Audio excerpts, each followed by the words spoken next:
Bismillahirrahmanirrahim. Assalamualaikum warahmatullahi taala wabarakatuh dan salam sejahtera. Hari ini kita akan belajar sekali lagi bahasa Melayu tahun 5, tema 7, unit 19 yang bertajuk Wajah Ceria Taman Tasik Titiwangsa, halaman 148 bersama dengan Cikgu Zainita binti Husin. Baiklah murid-murid, objektif pembelajaran yang sepatutnya kamu capai pada hari ini ialah diharapkan agar kamu dapat bercerita dan mengujarkan dialog yang mengandungi peribahasa dan bahasa yang santun. Kriteria kejayaan pula yang pertama diharapkan agar kamu dapat bercerita menggunakan peribahasa dan bahasa yang santun, dan yang kedua diharapkan agar kamu dapat mengujarkan dialog yang mengandungi peribahasa dan bahasa yang santun. Baiklah murid-murid, apa kata mari sama-sama kita baca petikan yang dipaparkan ini. Wajah ceria Taman Tasik Titiwangsa. Encik Nazri dan keluarga ambil angin di Taman Tasik Titiwangsa. Taman ini baru dibuka setelah kerja-kerja penambahbaikan selesai. Wah, nyaman dan segarnya udara di sini. Angin pula bertiup sepoi-sepoi bahasa. Ayah pula bercakap, ayah pula berkata, kamu harus bijak ambil peluang mengenali tumbuh-tumbuhan di sini. Tumbuhan itu bukan sekadar hiasan, malah ekosistem penting bagi mengekalkan kelembapan suhu sekitar. Kos baik pulih, taman ini sangat besar. Namun begitu, pihak kerajaan tetap meneruskan usaha itu demi kelestarian alam di kawasan bandar. Ibu pula berkata, kita juga perlulah sentiasa mematuhi peraturan di taman ini.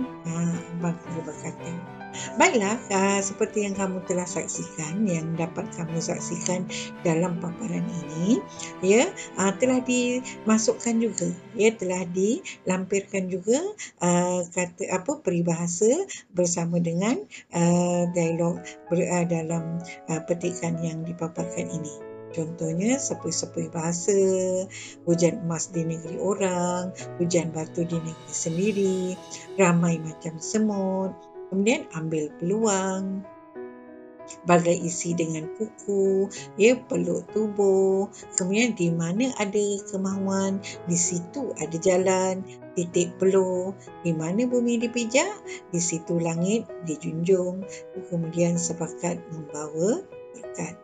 Baiklah, tugas kita seterusnya, kita nak masukkan peribahasa ini dalam setiap perbualan yang dilampirkan ini.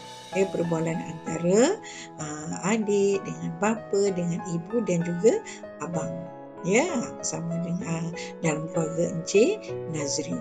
Baik, mari sama-sama kita saksikan paparan seterusnya. Ini anak Encik Nazri, anak perempuan Encik Nazri telah bercakap atau berkata, wah, nyaman dan segarnya udara di sini. Angin pula bertiup sepoi-sepoi bahasa. Dimasukkan juga, ada juga peribahasa hujan emas di negeri orang, hujan batu di negeri sendiri dan ramai macam semut.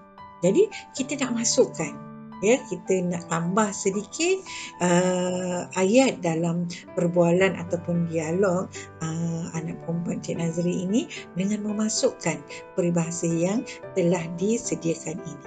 Contohnya seperti ini. Semasa berjalan di Taman Tasik Titiwangsa, mereka sangat selesa. Asmina, adik Afifi, berkata bahawa udara di situ nyaman dan segar. Kita dah tukar dialog tadi, bahasa dialog perbualan Asmina kepada bahasa yang cakap ajuk kepada cakap Indah. Cikgu ulang balik. Semasa berjalan di Taman Tasik Titiwangsa, mereka sangat selesa.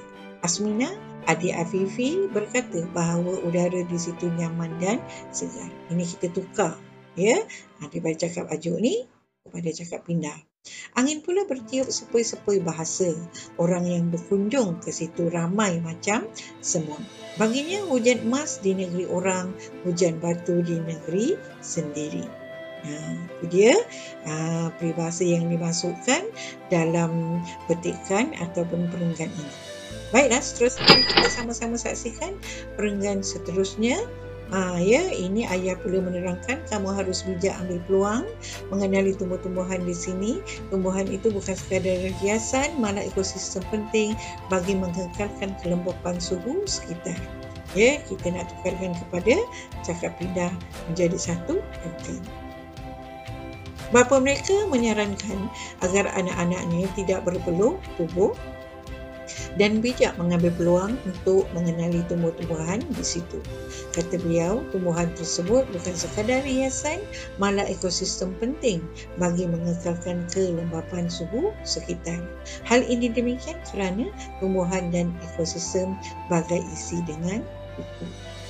Ini contoh yang dapat cikgu berikan apabila kita tukarkan cakap ajuk kepada cakap pindah menjadi satu perenggan yang baik. Baiklah, seterusnya mari sama-sama kita saksikan paparan seterusnya. Ini pula ibu berkata, kos baik pulih taman ini sangat besar. Namun begitu, pihak kerajaan tetap meneruskan usaha itu demi kelestarian alam di kawasan bandar. Ada pula peribahasa di mana ada kemauan, di situ ada jalan dan juga titik peluh. Kita nak buat satu perenggan dengan memasukkan peribahasa yang telah disediakan. Baiklah, ibu mereka pula menyatakan bahawa kos untuk membaik pulih taman ini sangat besar. Namun pihak kerajaan tetap meneruskan usaha itu dengan titik peluh mereka sendiri, titik peluh sendiri demi kelestarian alam, kerana di mana ada kemauan, di situ ada jalan. Itu cara dia macam mana kita nak menjadikan ayat penyata dengan memasukkan peribahasa yang telah diberikan dalam petikan.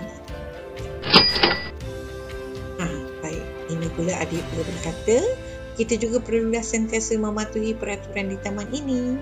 Peribahasanya, di mana bumi dipijak, di situ langit dijunjung, sepakat membawa dekat. Kita nak tukar kepada ayah cakap cakap ajuk kepada cakap pindah menjadi satu perenggan dengan memasukkan peribahasa yang ada dilampirkan ataupun telah disediakan dalam gambar. Baik, Afifi menambah dengan menyatakan bahawa semua pihak mestilah sentiasa mematuhi peraturan di taman ini. Dari mana dapat ayat ni? Dari dialog yang diujarkan oleh Afifi. Jadi telah ditukar kepada cakap pindah. Ayat penyata. Afifi menambah dengan menyatakan bahawa semua pihak mestilah sentiasa mematuhi peraturan di taman ini. Di mana bumi dipijak, di situlah langit dijunjung. Kerjasama semua pihak sangat penting kerana sepakat membawa dekat. So, harap kamu dapat menyalin semula perenggan yang telah diberikan tadi menjadi satu cerita yang menarik. Jadilah cerita itu ada peribahasa yang dimasukkan ataupun yang telah disediakan dalam setiap gambar tadi. Baiklah murid-murid, jom sama-sama kita uji minda. Soalan tak susah, jangan susah hati, soalan mudah dan kamu pasti boleh jawab. Jom. Soalan pertama, mari kita saksikan. Encik Faiz menerima kedatangan kami dengan apa? Walaupun baru pertama kali berjumpa. Cuci tangan. B. Tangan terbuka. C. Tangan terdepa. D. Tangan mendepa. Mana satu jawapan yang paling tepat? Cuci tangan ke? Ataupun menerima kedatangan kami dengan cuci tangan? Atau menerima kedatangan kami dengan tangan terbuka? Ataupun tangan terdepa? Ataupun tangan mendepa? Mana satu yang tepat? Ya, betul. Jawapan yang paling tepat ialah B. Tangan terbuka. Pandai semua. Soalan senang kan? Baik, kita saksikan soalan kedua. Baik, penduduk kampung Bahtera selalu bekerjasama dalam melakukan sesuatu kerja. Bagai tahu dengan tebing, bagai pinang dibelah dua, bagai kacang lupakan kulit, ataupun bagai telur di hujung tanduk. Mana satu jawapan yang tepat? A, B, C, D. Mana satu yang tepat? Pandai. Jawapan yang paling tepat ialah A, bagai aur dengan tebing. Baik, soalan yang ketiga. Mari sama-sama kita saksikan soalan ketiga. Baik, jangan apa menuduh orang lain kalau tidak ada bukti yang kukuh. Jangan diam-diam ubi, atau jangan curi tulang, atau jangan sekap jarang, atau jangan angkat muka. Menuduh orang lain. Pandai. Jawapan yang tepat ialah sekap jarang. Ya, jangan sekap jarang menuduh orang lain kalau tidak ada bukti yang kukuh. Baik, soalan keempat. Okey, mari sama-sama kita saksikan pula soalan yang keempat. Salmi rela apa untuk membeli kereta idamannya itu? Gerak badan, rela banyak akal, rela hancur hati, atau rela ikat perut untuk membeli kereta idamannya itu? Ya, pandai. Jawapan yang tepat ialah D, rela ikat perut. Ya, menahan lapar ya untuk membeli kereta idamannya itu. Dia berjimat untuk membeli makanan ya supaya dapat duit dikumpulkan untuk membeli kereta idamannya itu. Tahniah semua. Cikgu ucapkan tahniah kepada semua murid yang berjaya menjawab soalan cikgu yang sebentar. Baiklah murid-murid, ini pula merupakan QR code skema jawapan latih tubi peribahasa dalam modul Kuasai Bahasa Melayu tahun 4, 5 dan 6. Cikgu harap kamu dapat membuat soalan latih tubi peribahasa ini dengan baik dan dapat merujuk skema jawapan ini sebagai panduan untuk kamu menjawab latih tubi peribahasa. Baiklah, sekian. Selamat maju jaya. Hari Sabtu pergi ke pasar, tiba di pasar membeli beras. Tekun dan rajin ketika belajar agar menjadi orang yang cerdas. Itu sahaja daripada cikgu. Sekian. Wabillahi taufiq wal hidayah. Wassalamualaikum warahmatullahi taala wabarakatuh.